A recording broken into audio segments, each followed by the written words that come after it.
C'est l'art, la culture qui détermine l'identité d'un peuple. En fonction des gens ou pas danser, ou pas manger, ou pas parler, ou pas écrire, et qui peut dire qu'elles sont guadeloupéens.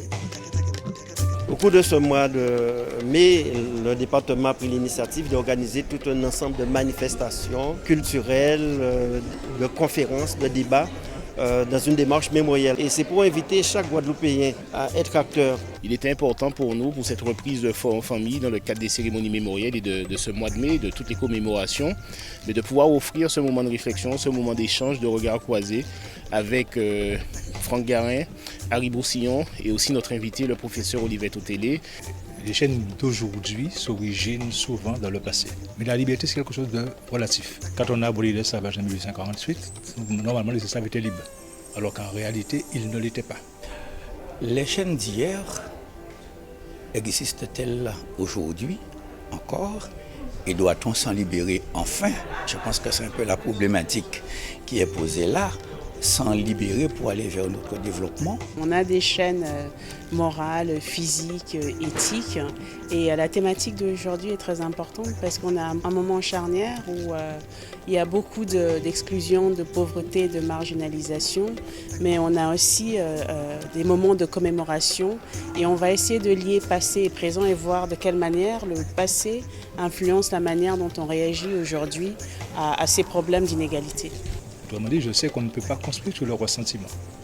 Et si nous sommes dans la rumination, si nous sommes dans le sentiment, il est évident que ça aussi, ça constitue une entrave à la liberté personnelle, individuelle et à la liberté collective aussi. C'est nous qui devons nous prescrire justement le médicament, les conduites qui doivent justement nous emmener à nous débarrasser des chaînes du passé. Et maintenant, regarder de quelle manière on va la gérer, c'est-à-dire être très très stratégique. Et je dis que c'est important qu'elle nous ait des regards croisés, mais surtout qu'on puisse répondre, en tous les cas engager la réflexion sur les chaînes d'hier, briser les chaînes d'aujourd'hui. Et au-delà, la mémoire, c'est aussi ça, c'est-à-dire voir ça qui fait et aussi tient en position aujourd'hui jour pour avancer et pour voir qu'à nous laisser pour la fameuse postérité qu'on t'a dit d'Elgrès.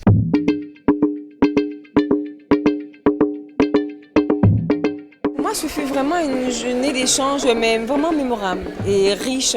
Je remercie au nom de tous nos compatriotes l'initiative du département pour ce jour qui participe au devoir de mémoire, car la parole est libérée. Nous avons besoin de nous exprimer, nous avons tant à dire pour les réparations, pour la démarche aussi d'auto-guérison de notre peuple face à notre histoire.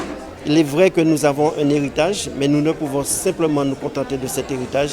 Il faut que nous puissions faire en sorte que tout cela puisse au contraire renforcer cette identité guadeloupéenne et que ensemble que nous puissions aller plus loin.